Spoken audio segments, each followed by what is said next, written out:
لبوبو و سهام‌های نفرین شده.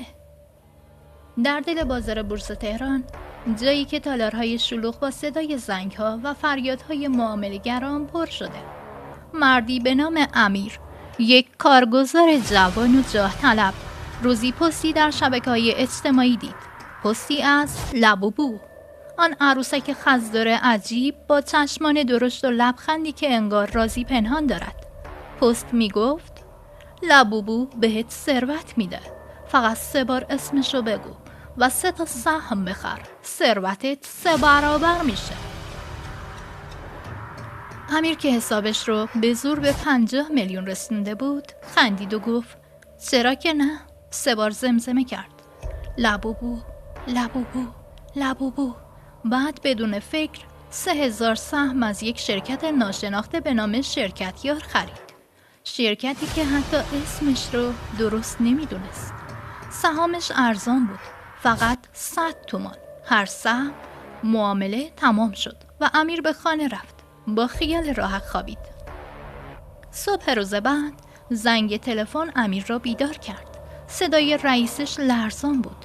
امیر، سهام شرکت یار امشب 300% جهش کرد.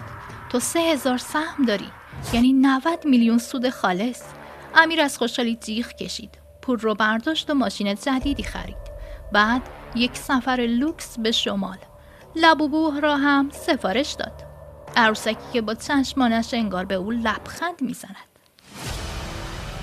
اما شبها همه چیز تغییر کرد. امیر در خواب صدایی میشنید سهم. اول فکر کرد خیالاتی است، اما بعد روی دیوار اتاقش سایه‌ای ظاهر شد.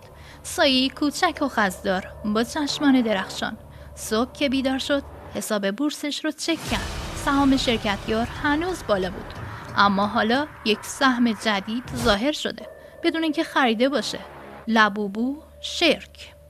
قیمتی نداشت، فقط عدد صفرهای بی پایان.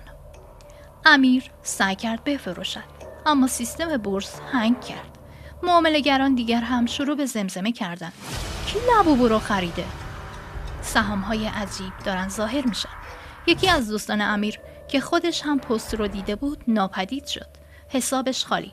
فقط یک عکس از لبوبو روی میز کارش مانده بود، با لبخندی که حالا ترسناک به نظر می رسید.